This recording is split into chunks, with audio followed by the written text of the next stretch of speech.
एक बार एक व्यक्ति नई की दुकान पर अपने बाल कटवाने गया। नई और उस व्यक्ति के बीच में ऐसे ही बातें शुरू हो गईं और वे लोग बातें करते करते भगवान के विषय पर बातें करने लगे। तभी नई ने कहा, मैं भगवान के अस्तित्व को नहीं मानता और इसलिए तुम मुझे नास्तिक भी कह सकते हो। तुम ऐसा क्यों कह रहे हो? व्यक्ति ने पूछा। नई ने कहा, बाहर जब तुम सड़क पर जाओगे तो तुम समझ जाओगे कि भगवान का अस्तित्व नहीं है। अगर भगवान होते तो क्या इतने सारे लोग भूखे मरते? क्या इतने सारे लोग बीमार होते? क्या दुनिया में इतनी हिंसा होती?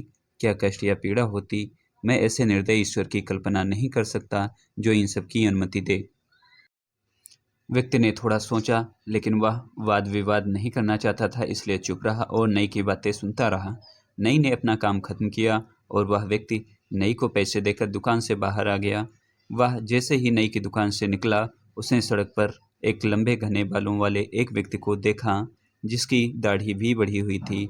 ऐसा लगता था शायद उसने कई महीनों तक अपने बाल नहीं कटवाए थे। वह व्यक्ति वापस मुड़कर नई की दुकान में दोबारा घुसा और उसने नई से कहा, क्या तुम्हें पता है, नाइयों का अस्तित्व नहीं होता है? नई ने कहा, तुम कैसी बेकार बातें कर रहे हो? क्या तुम्हें मैं दिखाई नहीं दे रहा? मैं यहाँ हूँ और मैं एक नई हूँ और मैंने अभी अभी तुम्हारे बाल काटे हैं। व्यक्ति ने कहा, नहीं, नई नहीं होते हैं। अगर होते तो क्या बाहर उस व्यक्ति के जैसे कोई भी लंबे बाल व बढ़ी हुई दाढ़ी वाला होता? नई ने कहा, अगर वह व्यक्ति किसी नई के पास बाल कटवाने जाएगा ही नहीं तो नई कैसे उसके बाल काटेगा? व्यक्ति ने कहा, तुम बिल्कुल सही कह रहे हो। यही बात है, भगवान भी होते हैं लेकिन कुछ लोग भगवान पर विश्वास ही नहीं करते, तो भगवान उनकी मदद कैसे करेंगे? विश्वास ही सत्य है।